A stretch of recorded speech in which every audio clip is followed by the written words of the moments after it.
Hi everyone, good morning. We are waiting for others to join. Just give us a few minutes. Thank you.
Hello, good morning, everyone.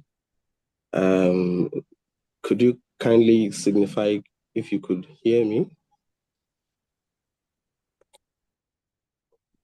Okay, good morning, everyone. Good morning, everyone. Yes, we can hear you. Okay, good. I think my computer is having a technical issue. That's the reason why I've been speaking since, and I realized that nobody. I was trying to ask if you can hear me, and I realized that nobody was saying anything. So we are so sorry for the delay. We are going to start the training immediately. Welcome, everyone. Good afternoon. My name is Sakina Fatai Olanike, and I'll be your moderator for today's training. Today's training is on understanding SEC and NGX sustainability reporting principle. And this training is going to be facilitated by the head of ESG Marble Capital Limited, the person of Ibrahim Ojimo. Ibrahim Ojimo is an MBA holder, and also is a graduate of he's a graduate of civil engineering, and is also the team lead for ESG. Oh, we are delighted to have you on this training today. And introducing the topic, the purpose of today's section is to deepen our understanding of sustainability reporting principles as outlined by the Security and Exchange Commission and also by Nigeria Exchange Group, NGS.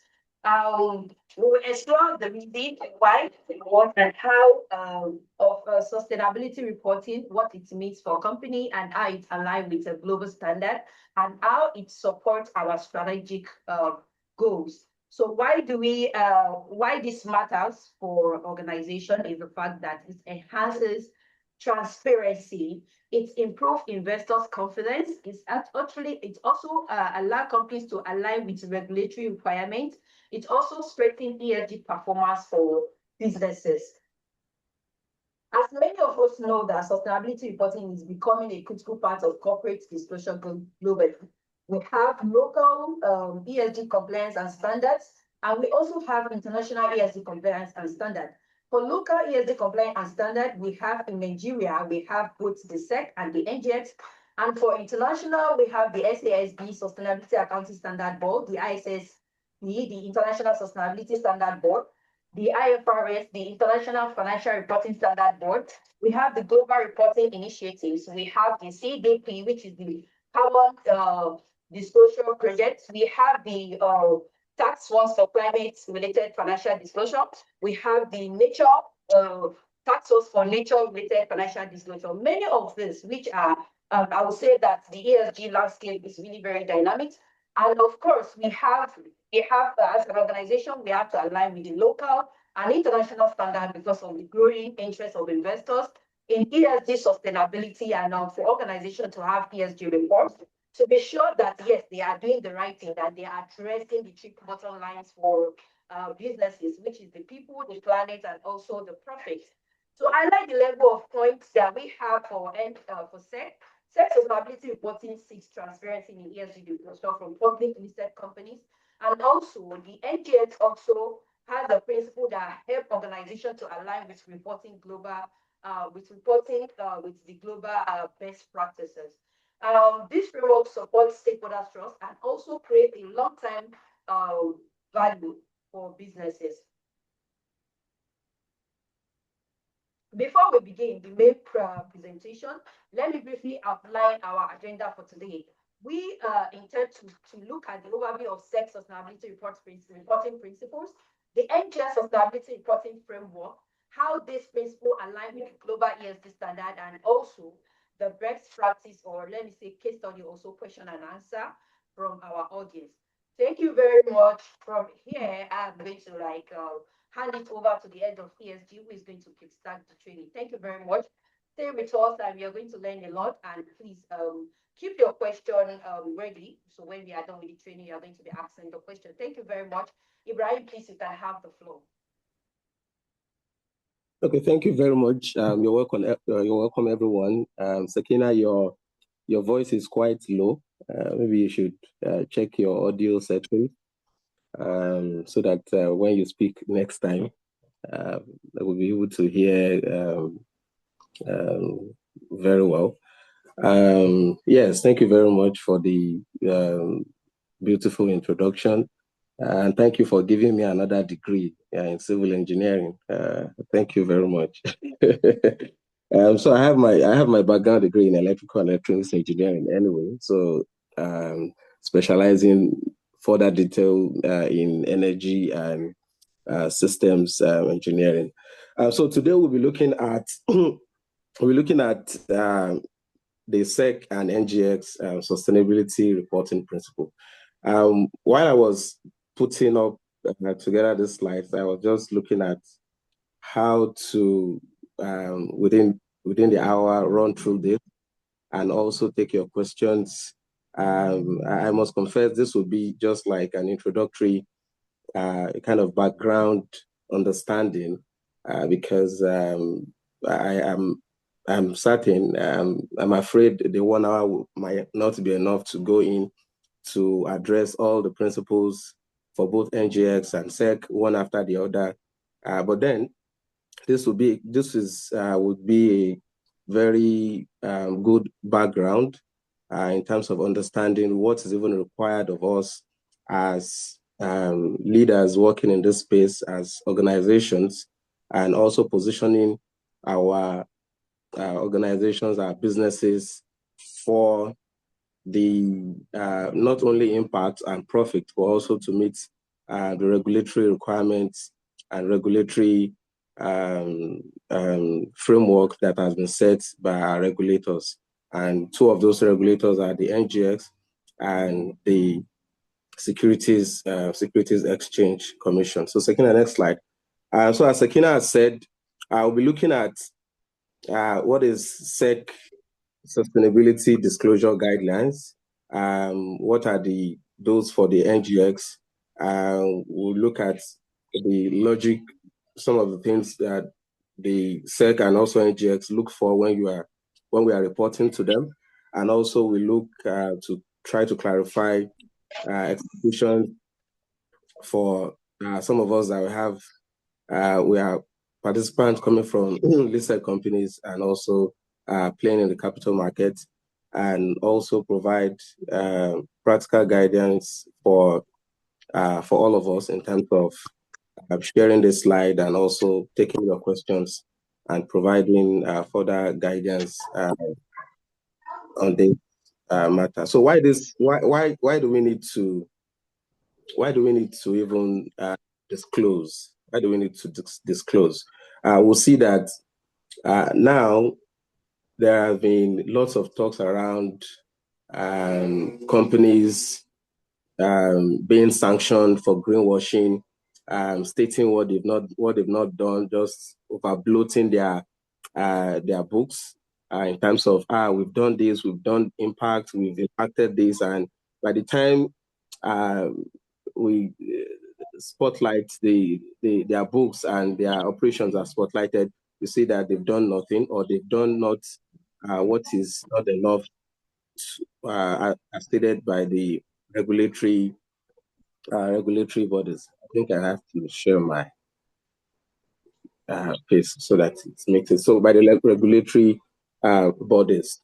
So there have been growing pressure for transparency and regulation in Africa. Nigeria, I know the last COP, there are lots of talks around even how will Nigeria and to the granular level companies help to attain the nationally determined contribution, which the NCCC has set just recently in a few months back before it went to COP. So Nigeria, on the policy side, there are lots of things going on, and also which is impacting what investors are looking at, what their investors' appetite, and also the kind of products that companies are putting outside. So there are investors' demand in terms of the demand decision, useful, verifiable data, regulatory in terms of regulations that are tightening, every tech, NGX, even the CBN and all the regulatory bodies, that are FRC, that are tightening up, reviewing the regulations to ensure that it meets not only global standard, but it enables businesses working in operating in Nigeria to be able to do credibly, and also to be able to do so transparently while driving profits and also impact. So there have been adoption of IFRS S1 and S2, and most recently the interoperability of the IFRS standard with the GRI for those are adopting the GRI standard, so that at least they have a single font when in terms of reporting. Next slide, please. No, the next slide.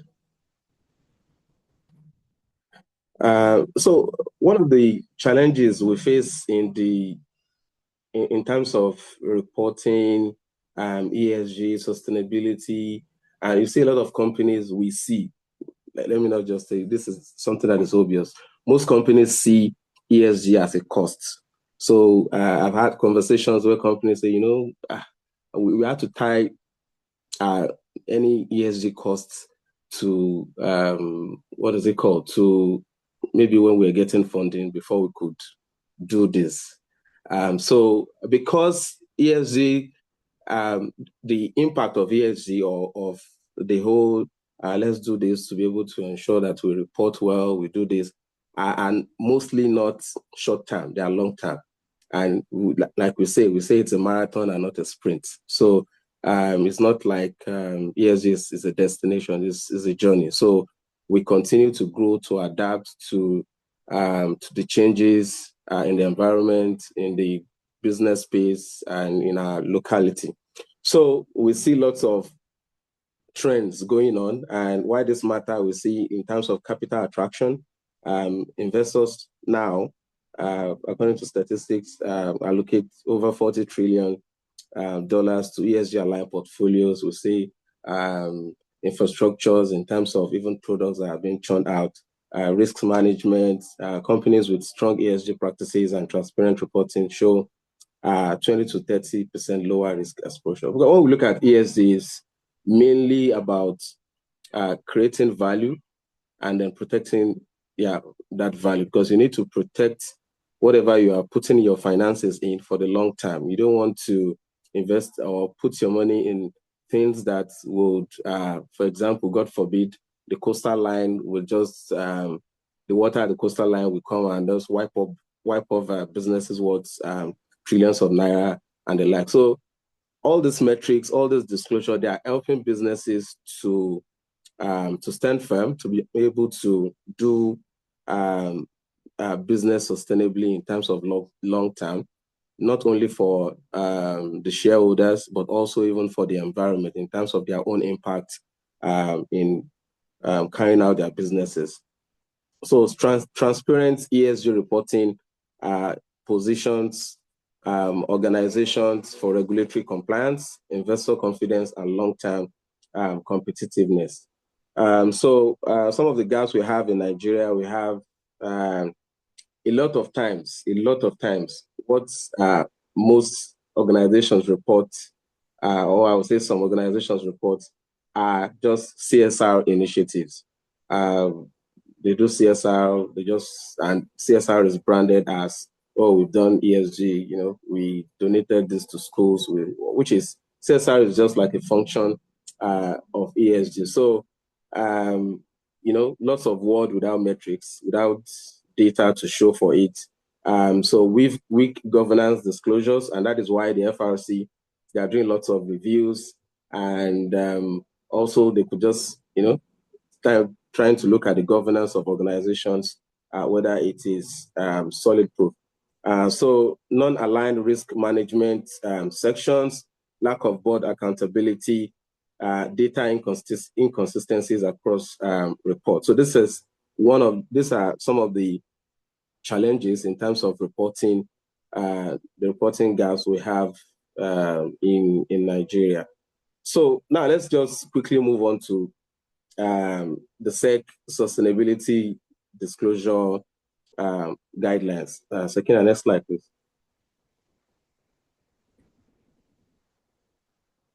So the SEC sustainability disclosure guidelines is applicable to all SEC regulated entities.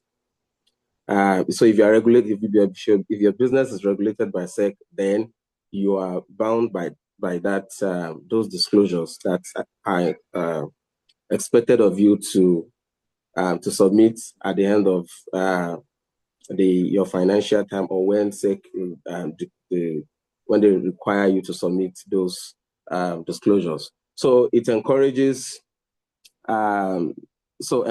integration of ESG into business strategy. So one of the main purposes is that it helps organizations, it forces us to, now look at our business and integrate the principle of ESG, which is just represent environmental, social, and governance into all aspects of our business strategy. For what? Let's not forget, for the long-term value, to create value and to protect the value we are trying to create or we've created. Also, it aligns with global frameworks. So the principle also aligns with global frameworks like the GRI, the SASB, TCFD, IFRS also. So one of the also things is it's required of, if you're regulated by SEC, then it's required of you annually. So annually requires annual public sustainability disclosure. So you have to submit annually. As you're submitting your report to SEC, you submit that annually. So can you go up on the slide? So there is this saying we say in our where I come from as a Yoruba man. They used to say "Onokon Waja." It means there are multiple routes leads to a market. And when we look at how markets are built, it's not just one entrance for so many reasons. So for SEC also, SEC has not said you are bound by GRI. You have to use GRI for you to align with us, or you have to use IFRS. But what they have just stated, what they've put out is that organizations are free to use whatever standard they have, their business are aligned with, but just align with their own method of submission. So if your business is aligned with GRI, SASB, IFRS, you're fine. But one thing is that we're all going to the same goal. We want to arrive at the same goal. So next slide, please.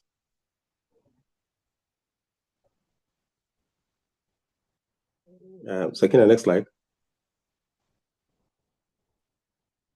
Okay. So, and that is what informs the chairs: red, green, yellow, blue. So you pick anyone, and then so the SEC guidelines and approach are principles based. They are principle based and do not prescribe specific implementation requirements. However, these principles should be applied by each regulated entity in a manner that fits individual mandates, core values, and enterprise risk management framework.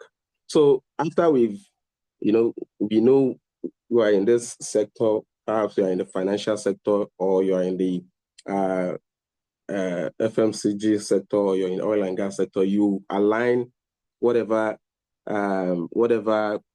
standard you're using with what the principal SEC has given. So next slide, please.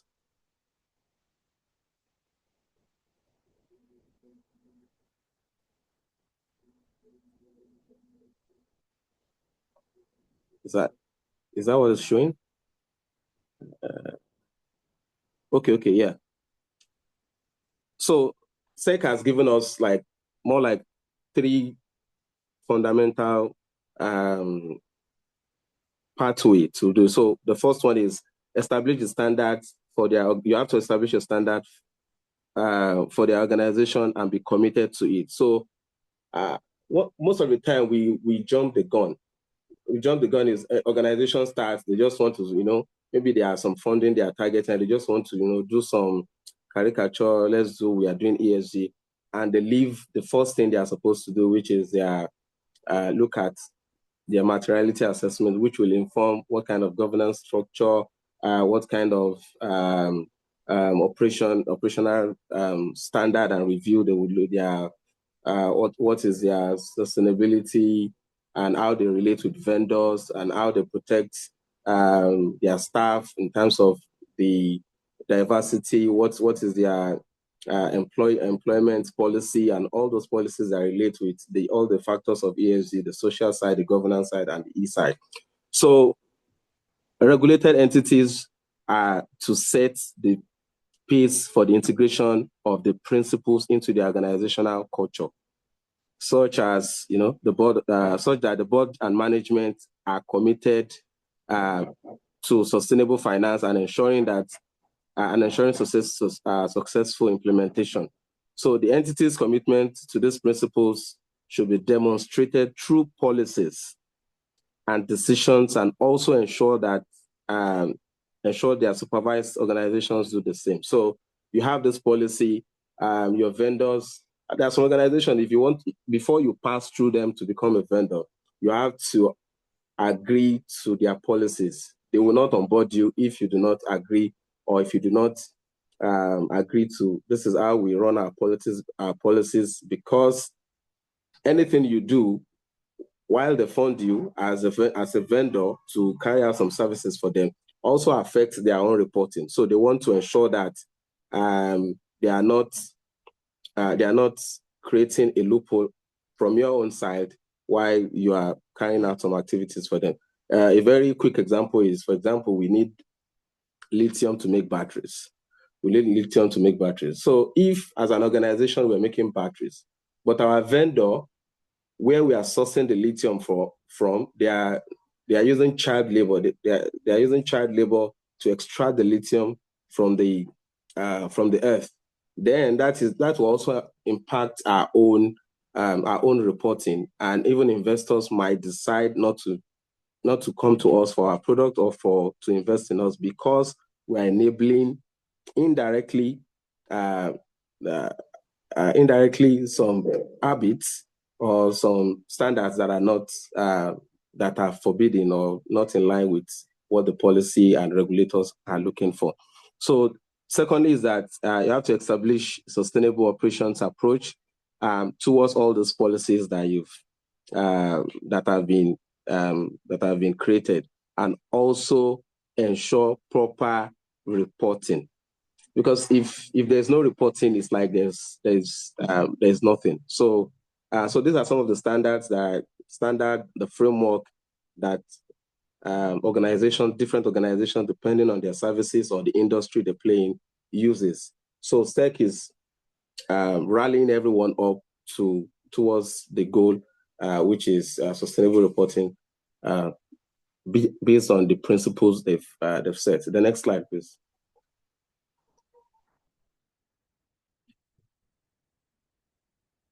So the 5 core pillars of SEC principles. The one is integration of ESG into investment and operations. Second one is active collaboration and capacity building for both internal and external stakeholders.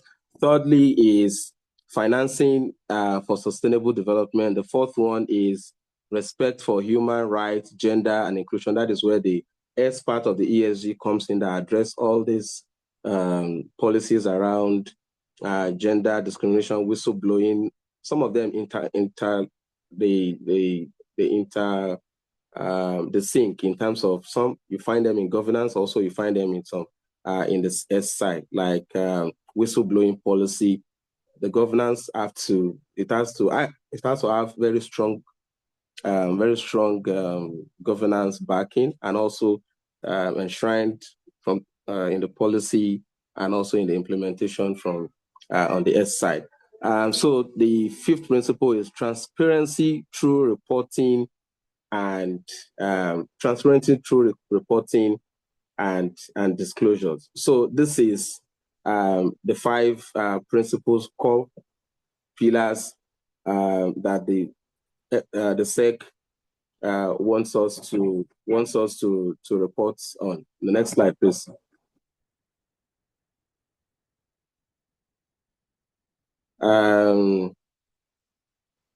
So the 5 principles. So those are the pillars. The 5 principles that our reports must include: 1, ESG policies and governance structures; 2, ESG integration processes; 3, sustainability performance and KPIs; 4, risk management processes; and 5, sector relevant sustainability data. So it's the SEC, and both the NGX and the SEC, they have like those templates where they tell you, okay, this is what we want, this is how we want, this is what you have to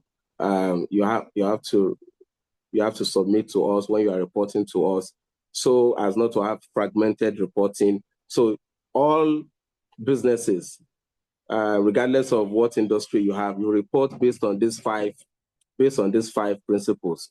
So SEC aligned reporting must demonstrate alignment between ESG practices and financial performance. So those are the link: alignment between ESG practices and also and financial performance. Next slide, please. So can we? Okay, I think second. So can we make a guess? I just want, this is just to lighten the session. So what is in the background? Can anyone just guess? You can use the chat box, or you could also use you could also speak. So what is in the background?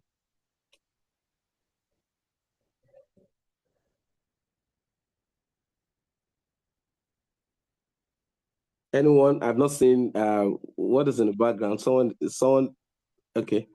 Can someone guess what is in the background? Maybe I have to use my own glasses also to look at it and see what I have in the background. Oh, Sakina can see green. A slide, okay. The land is green. Oh, color green background, okay. Can we get 2 more guesses? Black, okay. Someone could see black. Purple, okay. You could see. So next slide, please. Military green, okay. Next slide, please. Okay, so there is this cliche we have in the sustainability world, ESG and everything.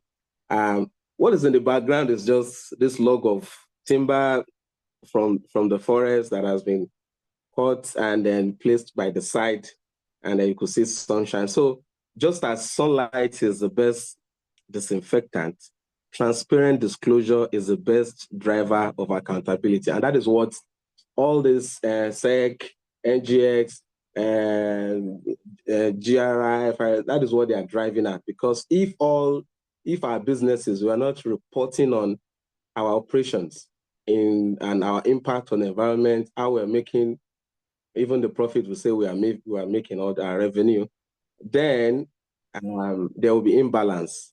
And the imbalance is what the regulatory agencies are trying to curb, to create a fair playing ground for all organizations to thrive, and also to make us do businesses in a better way. So what's in the background is just this. So you can see without the sunlight, we at the house, we can't see. You can know within yourself that I'm doing all these things, but then how would you show that you're doing all those things? Is by reporting. And when you know that you have to report, if I know that I have to report on my activities or my emissions at the end of the financial year, I have to report on my transactions and some other things I have to report. Then I'm forced to know that to do it well. I'm forced to create policies to guide against any sanctions that might come by not doing it well. So it forces us to do what is right also. So because we know that we are accountable and an accountable business will be a performing business because they know they have to show at the end of the day. So the next slide, please. So those are the five principles from the SEC. Very straightforward. The SEC sustainable principles, they're just very straightforward. So you prepare that alongside with your report. There are some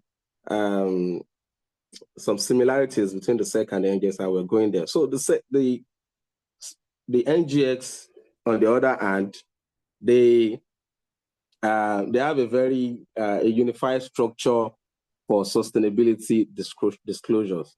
So also they have clear expectations and across governance, economic, environmental, and social pillars. So those are the 4 pillars for on the NGX side. So the NGX, they have more like 4 pillars, 9 sets of principles scattered under the 4 pillars. So the standard, they also have standard indicators for reporting performance and also greater comparability across issuers for those who are more like an issuing house. So they have greater comparability for that. Sakina, next slide, please.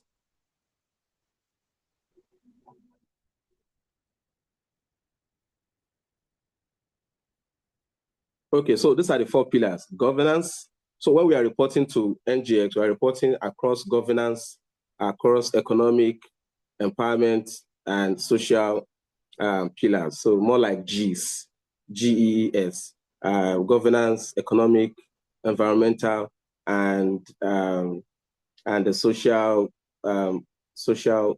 pillar. So the NGX frameworks ensures that sustainability disclosure reflects real operational performance and not CSR, not CSR, which is just like more of like a tiny offshoot of some of these things, or the ESG as a whole. So the next slide, please. So for the NGX reporting, what are we required? We're required to disclose organizational context, strategy and sustainability approach, the scope and boundaries of ESG reporting, material issues. Like I said earlier, what are those things that are material to us as a business? For example, different sectors with different we have different material issues. So even as we play in the same field, for example, what is material to Marble Capital in some aspect might not be what is material to, let's say, an organization like, let me pick an organization in the same sector. Perhaps we'll say, let's say, Guaranteed Trust Bank or Stanbic IBTC, or we look at any other organization. Marble might not need, might be maybe on emissions, on their emissions, they might not really do much there. And then in some other organizations, they might be heavy on emission, and then the way they emit is very material to them, and they must look at that and report that. That is part of what is most vital for them to report on. So companies must material issues and their impacts, stakeholder engagement processes, and performance indicators with metrics. So materiality drives everything, especially for the NGX reporting. Reporting without materiality is non-compliant with NGX guidance, because they want to know if you've not done your preliminary studies and everything. So how do you know that you have to report? What is the basis? Because you have to have a basis and benchmark for everything before you start reporting. So just a brief around materiality assessment. So it's the process of identifying, refining, and assessing numerous potential environmental, social, and governance issues that could affect an organization's and also its shareholders in terms of short-term and long-term structure. So the materiality assessment helps organizations to, in terms of strategy, and in terms of what they will be looking at, targets, and also their operation, and also reporting. So organizations can get most benefit from their materiality process by using it as an opportunity to apply a sustainability lens. If your organization, as a company, if you do materiality assessment, then it's like a, you know how we use what is this magnifying lens? I remember in secondary school, we use magnifying lens, to magnify things, to see things clearly. So the materiality assessment is just like a beam of light that helps you to see all the nook and cranny of your business operation, and what could impact it in terms of short term and long term. The next slide, please. So it has its processes, and these are some of the process. If we want to carry out materiality assessment, like we do for organization, these are some of the process we do. That's some more like 4 to 5 processes we have to pass through for us to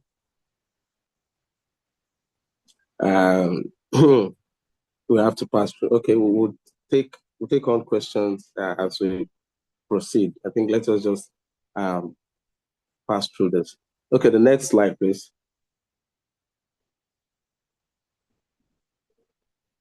Okay, so this is just what, if we carry out a materiality assessment, this is what the final outlook in terms of summary looks like. It is plotting your internal profitability of the company, what affects your profitability as a company, to the impact outside, both internal and external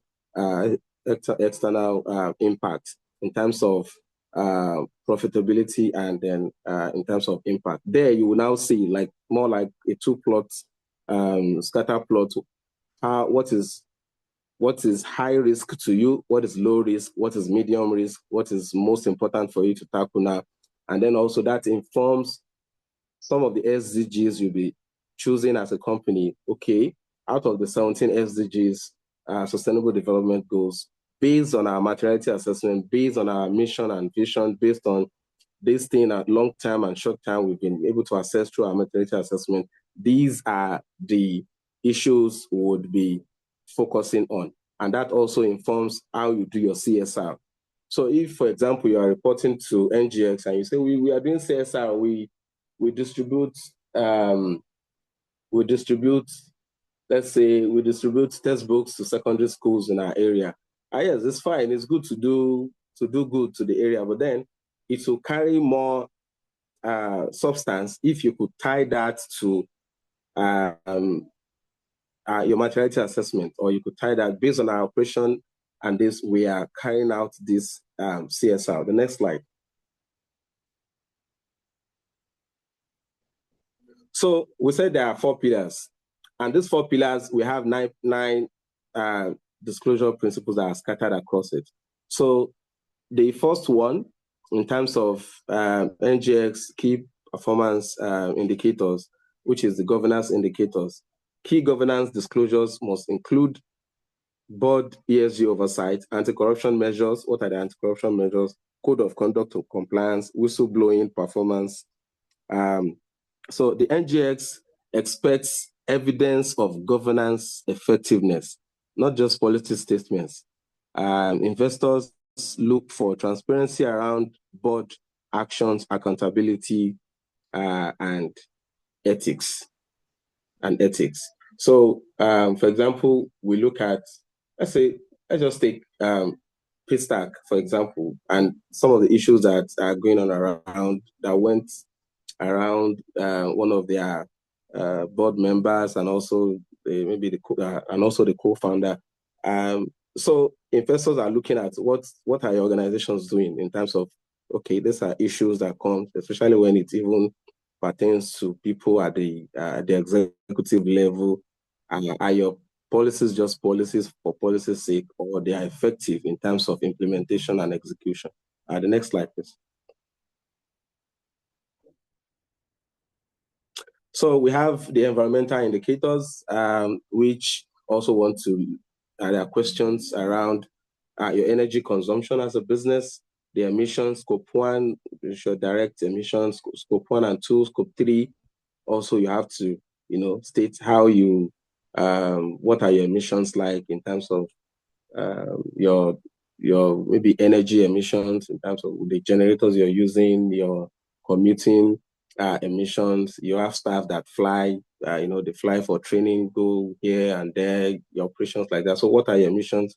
As most regulators now are demanding reports or disclosure around what you are emitting. So also water usage and discharge data, waste generation and recycling, compliance and environmental law. So the NGS want to know what are you doing around these areas.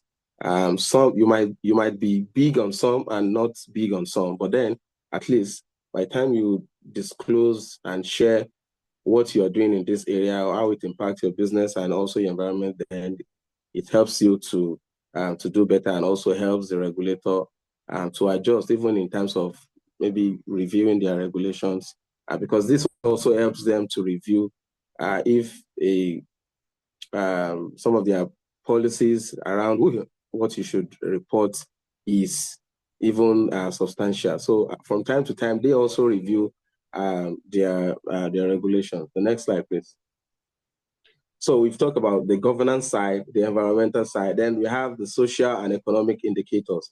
So for social indicators, they want to look at workforce diversity, not only for the social, even on the governance side, they want to look at, okay, on your board of directors, do you even have, what is the diversity like? Are they all just male? I've been to, there was a day, I've been to a meeting with one of the governors in the northern states, and then we were trying to sell them, to get some things, and then they said, look at, do you have your directors? Why are your directors male? Because they saw the page of the slide as just the two topmost of 3 directors, or the other directors, they're not listed because we don't want to put. So it was like people are really looking at it. So you mean in your organization you don't have someone who is a female that will be at the board level also, for some other reasons, because sometimes when you have issues around let's say issues that are pertaining to females, and then the female on the board also would be part of those that would at least more of like inclusion. You have someone who knows how it goes around this area. So you look at workforce diversity, training hours in terms of development for your staff, in terms of health and safety. What are the health and safety issues? So for example, the incident that happened in Marina not too long, in reporting now for the organizations that are victims, they have to now report not only on what happened, but how they are going to mitigate that. It has even forced many organizations to review their safety policies and look at how they are structured in terms of, if you have an emergency, how do you ensure that lives and properties are safe and it is mitigated in a short time. So community impact. On the economic side, you want to look at what are local content, value distribution, procurement. Is your procurement policy or process is transparent? Is it not just party level that you are doing? So all these things are part of the things you want to, the NGX are expecting every organizations that are listed to report to them. So KPIs must come with data, methodology, boundaries, and also trends. So NGX, they don't really just like you to just story without metrics and that are attached to data that supports your story. The next slide, please. So we've looked at the NGX and then the SEC. And so we just want to look at what are the key distinctions. So for for NGX, we have for SEC, the purpose is to regulate market sustainability, while for NGX is to standardize issuer disclosure. So for structure, there are under SEC is there are 5 principles. Under NGX, there are 4 principles. The 4 principles are, you now have 4 pillars, sorry, and you now have 9 sub principles issues under those 4 pillars. The focus of the SEC disclosure principles is integration and conduct, while that of the NGX is KPI driven and performance. So applicability, all regulated entities under the SEC are expected to report based on this, and for NGX, all listed companies. So if your company is listed on the NGX, then you have to, report yearly on this principle. It helps also the NGX, because then if the NGX's credibility, because if you are listed on their platform, you want to know they are listing companies that are not just concerned about their profits and revenue, but they are concerned about the impact they make in the environment and also to the people who are within their space. And also disclosure depth, we have narrative and governance for SEC, while metrics and indicators for the NGX. So at the core of both is the materiality. Like I showed earlier, you could see this is another plot of impact against profit, against financial materiality against the impact materiality, more like double materiality for another company, just to show us what it will look like when we carry out our materiality. So it is identified through structured assessments, relevant to operations and stakeholders. It prioritizes using evidence, because then all of these things, these issues plotted are not just plotted for plotting's sake. They carry weight based on some calculations, and that is how it's ranking on what is high of priority, what is of moderate, and what is of low priority to any organization. So the next slide, please. So all these things, whether we are reporting, when I look at sustainability reports of organizations, we see that organizations who are really keen on reporting, if they are regulated by SEC and NGX, they add all those principles in line. They had it at, I think the index area of their reports, of their sustainability report, which covers even a broader aspect of their operation and everything. So when an organization follows these principles, it even forces you to now, it's like a step towards you providing a holistic report, sustainability report that comes year in, year out for your organization, which is available to all the stakeholders, both internally and externally, and also the regulators. So a compliant ESG report should include the governance structure and oversight, strategy impacts, including your impact on the climate, ESG risk and mitigation, KPIs with boundaries, baselines and trends, stakeholder engagement. How do you engage your stakeholder? Like I said earlier, for a company that, for example, deals with battery manufacturing, so how do you engage with your vendor or your suppliers that supplies you with the lithium? What are their own processes? Do you have a very transparent and solid proof vendor application process where you don't just onboard vendor, but they go through your process, they go through your policy, they assign to your policy, and you monitor what your investment or what funding you are giving them is, what they are using the funding to do and how they are using it. So SEC principles, integration, NGX performance indicators, and the like. So one of the challenges, the greatest challenge we have in this space, in terms of reporting, that you see major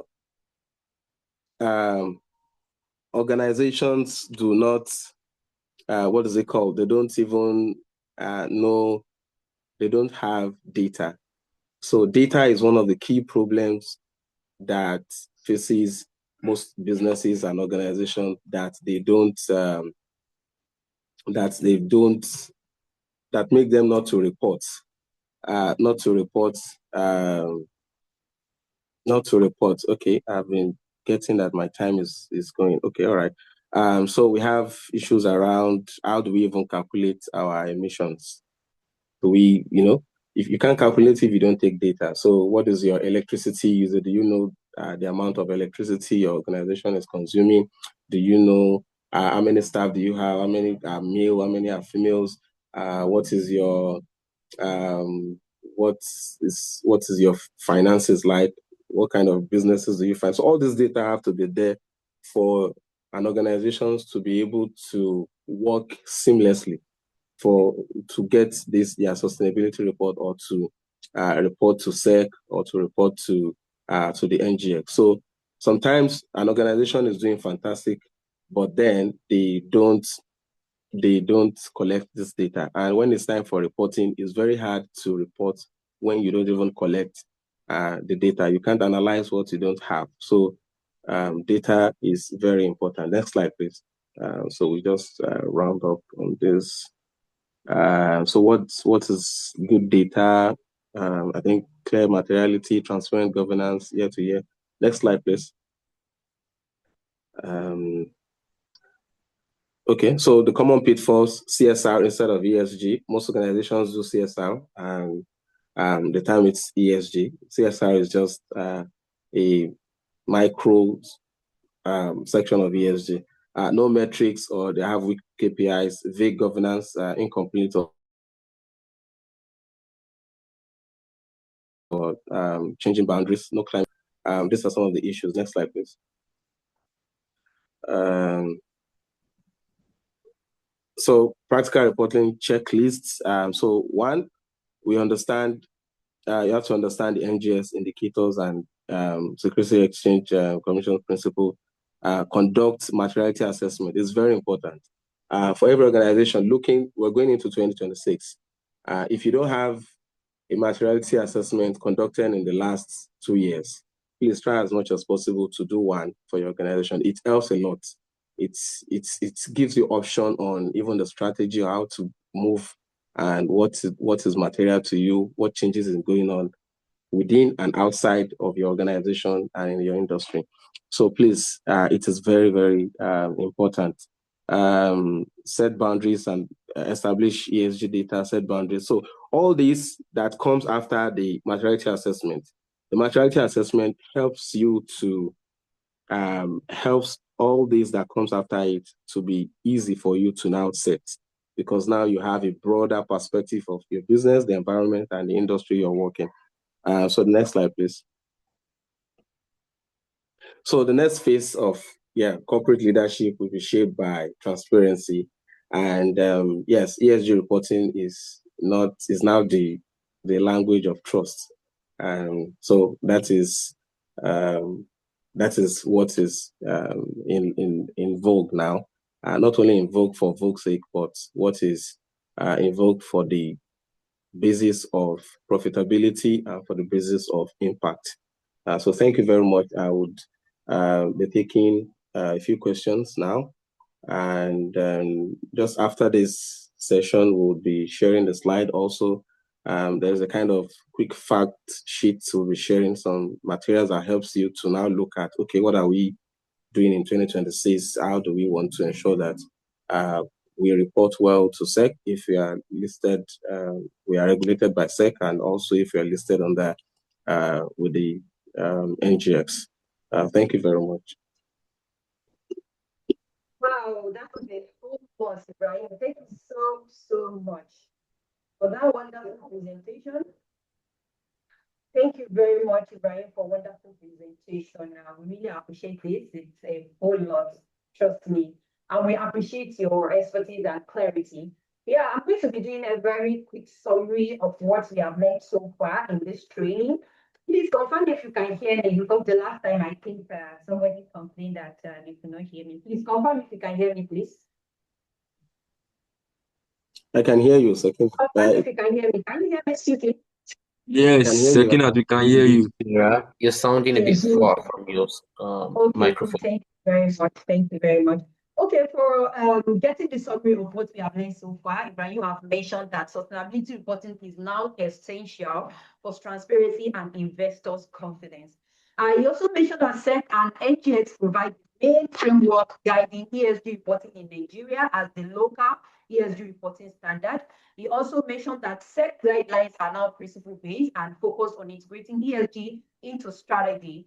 He also mentioned the interoperability of international standards, which is the GRI and the SASB, Global Reporting Initiative, and the Sustainability Accounting Standard Board.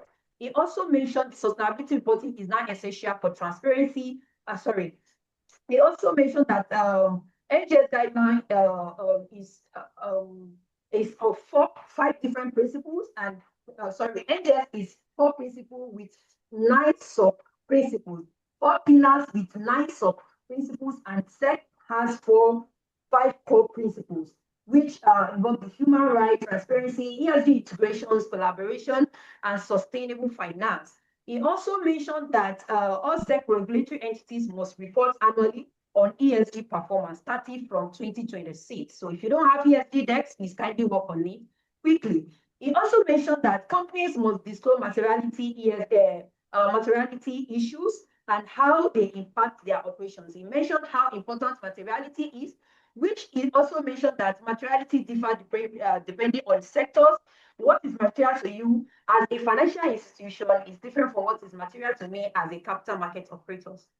He also mentioned that NGOs require a clear KPI, metrics, data boundaries, and year-on-year trends. He also mentioned that governance indicators include board oversight, ethics, and anti-corruption, and also he mentions that board composition, whether you have a female in your board or you don't have it.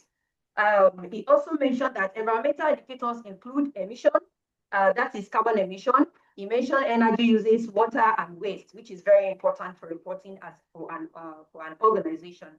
A compliance report, he mentioned the structure, how a compliance report should look like, where he mentioned that a compliance report must show strategy, it must show risk management, it must show KPI, stakeholders engagement, and methodology which is used for your approach. He also mentioned that strong ESG reporting enhances credibility. It boosts company reputations. It also allows you to cater for financial risks, credit risks, liability risks, transitional risks, and also fiscal risks. One of the things that actually stuck with me is the fact that the lapses or lapses that we have in ESG reporting in this part of the world, mentioning that quantitative ESG data is really very important because, of course, you cannot manage what you do not measure. And of course, we know that qualitative ESG data has been one of the things that is roaming. However, there must be a correlation between what you have measured and using your storytelling as your qualitative data for telling the story that you have of data that you have already measured under your quantitative data analysis. He also mentioned that also actually stuck with me was also about why ESG matters, right? He mentioned that it is very important and it is germane for risk management. He mentioned that companies with strong ESG has 20 to 30% risk reduction. He also mentioned the efficiency that comes under operation due to incorporating ESG and reporting ESG. He also mentioned reputation, which of course, when you report your ESG, you gain more stakeholders' trust. I think that is all for now. Then I will be leaving the floor for question and answer. I'll go into the chat box to go and read all of the questions that we have there. Then we can take your question on after the rest. So if you cannot speak, please kindly drop your question. Thank you very much. The first question I have here is from, I think it's from Mubarak. Mubarak said, I'm curious about the sustainability of the whole climate campaign, especially as it is all tainted in greenwashing and unrealistic targets. What is the fate of Africa as regards true sustainability development? Okay, so that's the first question. And the second question, okay, that's the only, it happens that I had a network issue. Are we still talking question? Yes, yes, please. Samuel, we are still taking questions. Please, you can drop your question. For the question asked by Mubarak, Ibrahim is going to answer the question now while we await the other questions. Thank you. Ibrahim, please, you can have the floor. Do you hear what I said, or should I take the question again? No, okay, thank you. Thank you. Thank you very much, Mubarak, for the question. Yeah, your concern is valid. Yeah, the global climate agenda has struggled. In fact, sometimes you look at it and people used to ask, all this ESG and stuff, is it really, how is it really necessary with all the promises from even COP year in, year out and the likes? And so we have, struggled also with uneven accountability in some cases, real greenwashing. Some companies have been flagged for greenwashing, and but that does not invalidate the underlying sustainability challenge. It's only it simply exposes weakness in how the transition has been managed, not why it must happen. So there's a difference between the two. So for Africa, the fate of true sustainability, I would say, is aimed on let's say three things. One is as Africans, and which is some of this have been going on even in forums like Africa ESG Forum, and some other fora that have been going on even locally in Nigeria, looking and defining our own taxonomy in terms of our own transition pathway.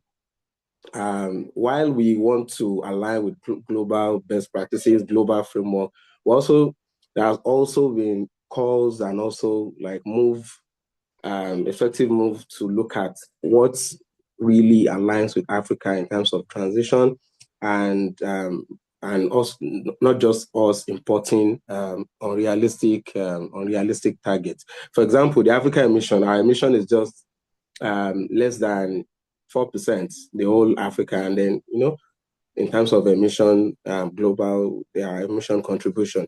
So Africans, we need to look at what's our transition like in terms of even energy stability, energy freedom, and look at the gap and our own priorities. And also we look at the shift from intention to measurable accountability. It's not just good to say I have the intention, but then our intention translating into measurable metrics that we could account for. So this is where ESG reporting matters. So when African companies, when we adopt this transparent, data-driven reporting that is aligned with frameworks like NGX and SEC, then we reduce the level of greenwashing, because you are coming to report, and then that your report is going to be spotlighted. So you would not want to report what you are not doing for you not to be flagged and suspended or sanctioned by the regulatory body. So it forces this kind of initiative forces the real conversation towards outcomes, not just slogans. So these are some. And lastly, I think one of the things also is that why I said that we are not just we should look at why it must happen, and not just how the transition has been managed. Is that we look at the positioning of Africa to benefit economically from the transition in terms of access to climate finance, attraction of ESG-oriented investment, even products that we shun out. For example, Marble Capital, like an asset management and investment firm, the kind of product, all these processes, alignment with ESG would also influence what kind of product we churn out. In terms of also growth of renewable and infrastructure sector, and also job creation for new industry. Every sector, new things are evolving. So we need So the climate, what is it called? Climate campaign. Yes, it's imperfect, but our fate is determined by our ability to demand transparency, set realistic pathways that are pragmatic to us as Africans, and position ourselves as credible participants in the global space. So I think that's it on that. Thank you very much, Ibrahim. That's a whole lot. Okay, so thank you. Another question is now coming from Samia. The question says, how do the sustainability regulatory bodies confirm an organization's report? For example, in the case of battery producing company using lithium, how would the bodies confirm a report that I am not patronizing a lithium seller using child trade like you mentioned earlier, especially in a case I'm actually buying from an organization involved in child slavery? I think the happens is that because of the volume of the reports, the regulatory bodies they get, so they also have their own internal mechanisms of scrutinizing, especially when some things look too good to be true. So a company might be greenwashing, you might greenwash for year one and then go scot-free. But then, you can't continue to go scot-free with some of this, with greenwashing or some of these lapses without being caught. And that is why you see regulators, they detect greenwashing by, comparing what you claim in your sustainability report with verifiable data. And that is why they need data. So if you said, we carried out in our sustainability report, we have 5,000 staff. You should have a data that supports that you have 5,000 staff. And that is how they check, just like the auditors do come to look at your books and look at some of the discrepancies. We see companies that have been going scot-free with some discrepancies in their books, and when they are caught, the sanctions is, some of them they might go out of business when the sanction comes, not because of the sanction or because they will not get the trust from their stakeholders in terms of clients, in terms of investors. They will have shattered their trust, and then they move on to a trustworthy business and organization. So you want to prevent that from happening, because just the loss of trust could mean you are losing more than 50% of your investment, and investors start pulling out of your business. So they check for verifiable data, they check your metrics, your methodologies, your audit trails, financial statements, and some of these NGX disclosures for inconsistencies. So by the time we look at your report for year 1, year 2, year 3, there will be some signals that will show if you are truly reporting what is aligned. I know, for example, for the FRC, they sent some of their officers just to organization to do just unannounced kind of check to governance. And if your company is found wanting, you are sanctioned based on the level of your non-compliance. So they really check. They have officers are employed to check based on your data and the report you are sending out to them. Okay, thank you very much. Okay, thank you, Ibrahim. Another question just come in. Okay, so by Mubarak Abdullah Hamid, it says, development requires heavy embodied carbon. This is the reason China rejected the Paris Agreement for a long time. Trump took the US out of being a signatory during his first term. Africa is underdeveloped, and our development today requires us to burn a lot of fossil fuel like the developed world did, and are still doing. It seems Africa just wants to tick boxes by signing this agreement. What do you have to say, Ibrahim, for signing this? I think this is one of the things I think my response earlier as to looking at the why. We cannot base our own movements or our own practices based on these people are not doing this thing right, or they are not doing this thing in a very sustainable way, and they are asked, and why should we do what is right? You don't say because someone is doing what is wrong and then you use that as a basis for saying, yeah, let's everybody start doing what is wrong. And that is why I mentioned energy, what is it called? Energy dependency. So our challenge is not between choosing development and climate goals.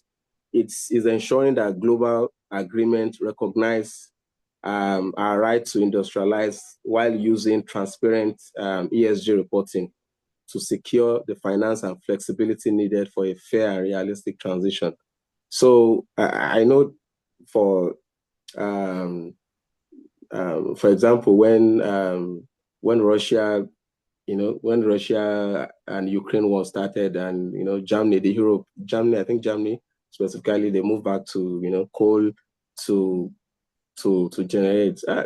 That is one of the issues, But then when it comes to survival, you do exactly what is needed in line, in as much as it won't affect others, or for that main period of time. That is why even Africans and Nigerians, we need to look at, like, this all talk always come out, and we need to look at what works for us and then use these ESG principles. All these principles, they are just like guidance to help us move to destination. So for SEC and NGX reporting, so they are just helping us to look at how we are emitting, what we are emitting in terms of your emission. Are there ways in which you should be reducing your emission and not just using? Let me give you an example, just a practical example. Even with individuals, we have amongst us, if you use postpaid energy, you pay after you consume the energy, just like all these electricity energy distribution companies give us, let's say NEPA. You see that the usage, our habit of usage is like, you could switch on your 10 ACs in your house and go to work and come back, because it's postpaid. But when meters started coming in, you see people, if you turn on the lights when it is not, you could be beaten by, a kid could be beaten by his father. Why are you turning on the light now? Don't you know you're wasting credit? Those are kind of those is just similar to how we, kind of habit that drives us towards sustainability. If you're not using it, then you don't switch it on. If you are, those are some of the things that helps us behave well in terms of even our usage with energy and some other aspects. This is just an example in the using the energy consumption. So if you are not needing it, so why do you have to on your AC while you are going to work? And in terms of even safety, it is not the best. But then you feel like, I'm just paying a fixed amount at the end of the month. Nobody's checking. So, but by the time we start having checks in terms of meter, you exhaust your units and you buy another one. You start looking at what is the financial cost to this, and it forces you to now adjust on the amount of energy you consume per month and the need for that. So that is that on that. I think we've exhausted our time. If we can take one more question, I would like questions to come even on if you have any question as regards reporting. Please kindly with SEC, you could drop your question, or you could send us an email, and we will be glad to take it up from there. So at Mabu, Brian, sorry. Before we go, let us have some few key take homes, right? So to be compliant and credible as a business, you have to understand SEC and NGS requirement as per. They are the two local requirements that we have in Nigeria presently. You have to conduct a robust materiality assessment, which is where this is where Mabu Capital comes in. We have to establish a data governance because, of course, you cannot manage what you do not measure. So having a good data or a quality data and consistent data is really very important for your credibility. You have to establish a data, you have to integrate ESG into your strategy. Yes, ESG incorporation into your strategy. In Mabu Capital, we do ESG advisory, we do ESG audit. So in ESG advisory, this is where we help you to incorporate ESG into your business practices. That is, if you don't have ESG at all. And if you have ESG, what we do is audit. We make sure we audit your ESG strategy, ESG approach, and give you a good recommendation action plans when needed. Then you have to make sure that you set a clear boundaries and methodologies. How do you intend to be collecting your ESG data? Which of the local and international standards do you want to follow based on your type of business, like we mentioned earlier? We have to also provide a quantitative KPIs. So KPIs is really your key performance indicators as a business is really very important. You also have to prepare for assurance, of course, third-party assurance. Mabu Capital also do third-party assurance. So after we help you with ESG audits, ESG advisory, we also play a key role in the carbon market. You can also reach out to us if you are willing to measure your carbon emission or to also track your carbon footprint. This is what we do in Mabu Capital. So we help with assurance as well, third-party assurance. We are very much there. You also have to make sure that you publish your data, your report, a structured report. Look at what Fidelity Bank is doing in ESG. They started their journey in 2014, and now this is 2024. See how far they have gone. And they have a structured ESG report per year for each of these reports. And this is kind of like place them in, give them edge over others and over their competitors in the market. So it's really very important to work towards this. Before I go, I will leave you with the fact that ESG reporting is no longer optional. Coming 2026, we know that SEC and NGS is mandatory ESG decks are reporting for many organizations that are listed, right? So it is the new language of trust, accountability, and competitive advantage over others. Like Ibrahim have mentioned earlier, there's a risk management of 20 to 30% reduction in the risks for organizations that are adopted ESG. So be one of the early adopters. And also transparency will shape the next phase of corporate leadership, whether we like it or not, because this what investors are demanding and our stakeholders are demanding. Thank you very much. Ibrahim is going to close out on this presentation. If you don't have any more questions, because I can see in the chat box there's nobody dropping more questions for us. Thank you so much for participating in this training, and thanks for your thoughtful questions. We hope this section has strengthened your understanding of SEC and NGX sustainability reporting principle. Please feel free to reach out to us. I've mentioned the Mabu Capital Services. We are here for you. We have done it for many organizations and they are doing well in the market. If you have any further question, please kindly ask or you send us mail like Ibrahim rightly said. Thank you very much, Ibrahim. You can have the floor now. Thank you. Thank you very much. Thank you for your attention during the session. So like Sakina said, we are available for you to work with you on your sustainability journey. We help with assurance, with audits, with advisory services. Also, we help with also carbon brokerage for those that are heavy in terms of emission. We carry out decarbonization strategies for organizations. We also do governance review for organizations, and then issues that are pertaining to ESG for organizations. So we could work with you to look at on your sustainability journey and carry out even materiality assessment like we've done for organizations in the top organizations and some other organizations in Nigeria currently. So please, the maturity assessment is very essential for you to do. And also, if you have done, you could do an assurance review on it to see if it is still valid for what your operation is currently, or for what your strategy is looking at for 2026. So thank you very much. The slides will be shared to everyone. And before you go, we have one last question from Samia. With respect to data integrity, greenwashing risks, what minimal level of evidence should investors demand before accepting any ESG claim? What level of evidence should investors demand before accepting any ESG claim? What level of evidence should investors demand?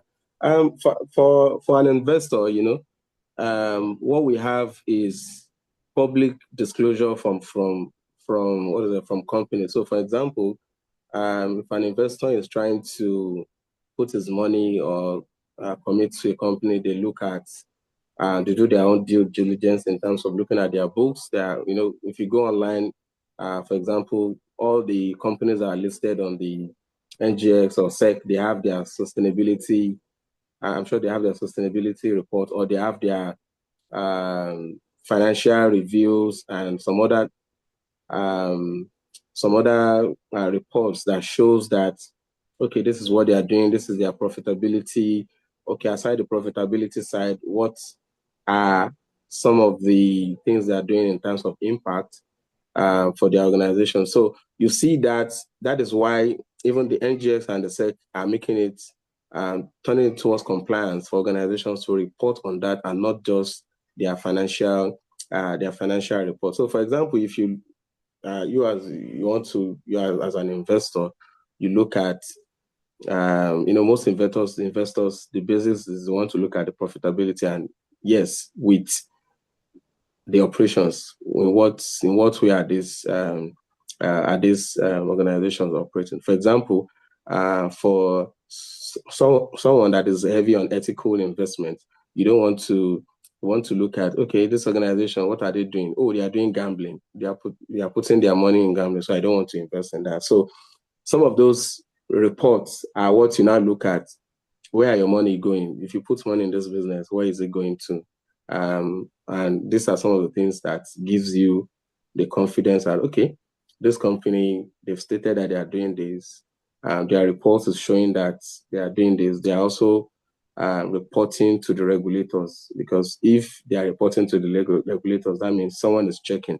So that gives you also some level of confidence that they are being compliant, and at least that is just the basis. And if you require more details as an investor for a company, you can easily, reach out to them on your concerns and what other data, what other information you require. Thank you very much, Ibrahim. Any other question? I think we should call it. I've dropped our mail. Thank you. All right, so we are going to send you mail, and if you have any question, you can send it via mail. So we have dropped our mail in the chat box.